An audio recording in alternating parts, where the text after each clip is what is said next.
Tony Burman, life in the Conference Premier next year, discussed.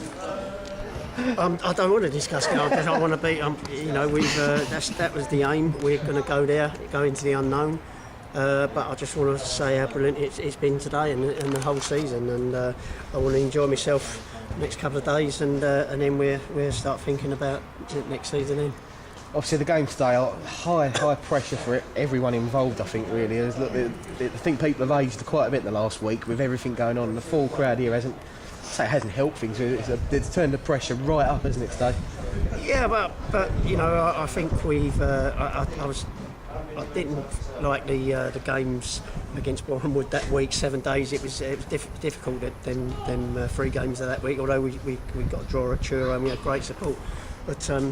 I think the belief come back. After we beat a good side in Basingstoke, to get a 1-0 result there was a fantastic achievement, and especially after they've been on a real good run. And I think the stats say that the team will finish 5th and get into the playoffs are the ones in form, but we've proved that wrong. And I just think that was back up for the home game, and I thought we thoroughly deserved. People say, they could have done this and that. We've beaten them over 2 games, and that's a good side we beat. And I thought that put us just in the right frame of mind for the Welling game today. And then obviously coming on to today's game, obviously, I said again the pressure. Well, it must have been building up. I know you said we've achieved what we wanted to achieve in getting into the playoffs, but then when you get so close to something, you can almost taste it, can't you? Well, I would have been disappointed if we'd have gone out last Sunday. I was desperate to stay in the competition, and I felt if we stayed in the competition that we would. I felt we could do. I did think we could beat Welling. I honestly did think that, but.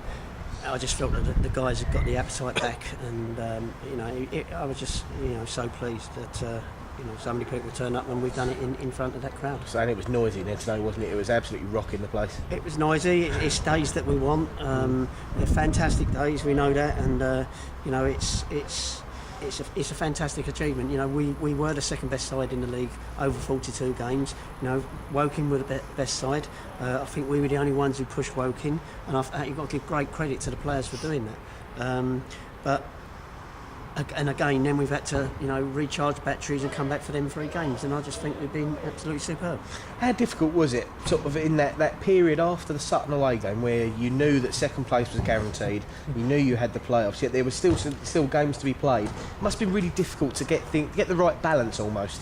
Because it's a difficult one. It is difficult because we've got some players who needed some minutes on the field, because they could have been used, and it's very difficult you've got to keep everybody happy, and the guys who've been on the bench have been fantastic as well. And they was in the side at the start of the season. They've all played their part during the season, and it's just unfortunate at the business end of it. The team have done so well with the 11 that we've selected. They've done so well, and so they've had to accept it, and they've accepted it in a professional manner. Even though we did change things around in the 3 games that we had, but it was a difficult period because we was asking players not to be committed, and really, it was difficult because we didn't want them suspended for the playoff games, and you could tell that. They was going through emotion slightly, not intentionally, because I'd ask them, and that's why it was difficult for us to get things going that week. But as I say, delighted. If you turn the clock back 5 years, 6 years, 7 years to back at Ebbsfleet, Gravesend and Northfleet, playing sides like East Thurrock United when they were in the Ryman 1 South and the Southern League, and then Ilford away on a Tuesday night, and then the fact next year we're going to be playing the likes of Luton potentially, Wrexham definitely. Things like that. How proud does that make you feel of the achievement that you've made with this club? Just it keeps on giving, doesn't it? Listen, I'm immensely proud, but I've got a team behind me, and I think it's not just me. I think Paul Sawyer and Steve Mosley have got to be mentioned in all of this. They've been an absolute rock for me, and the rest of the backroom staff as well. But they're the 2 guys who keep me going. They're the 2 guys that I listen to, and they don't agree with me all the time, which is a great feeling. It's excellent. we've come up through the ranks, but we've done it. We've worked hard, and whether you're going to play Ilford away, you need players who are committed for you. And you know, who we're going to play next year. If you go Wrexham away, it's a different type of commitment, but you know, you've got to work hard, and you've got to have the quality. And we've got to, you know, we know things that might have to be done for next year, or in fact things will have to be done for next year. You know, the same thing is you've got to have them working hard, and you've got to, you know, have them committed all 11. I think, you know, we don't go out spending loads of money. We've had, you know, we've been fortunate to have 3 players who've been over that time who we've been able to sell on to other clubs, which is a fantastic achievement for us.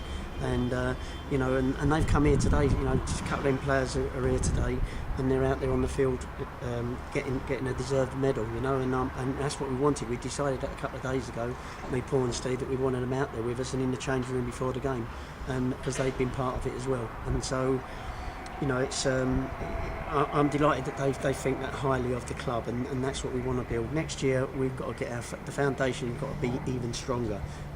You know, from the academy upwards, you know, into my side of things, and also, you know, we're starting with a new venture with a development squad. What's going to be starting at sort of 8 years old, and that's, you know, and over the next 5 or 10 years, that's going to improve the quality of players coming through. Tony, I think I'm probably the last person in Dartford to say this, but congratulations. Thank you very much, mate. And thanks very much for your help as well, because I'm delighted that on a Monday morning that I don't have to sort of stay doing notes in the office, and it's a lot easier for me to come out and talk to you and get it over with on the day. But and to everybody who supported the club, just a big, massive thank you. Tony, thank you.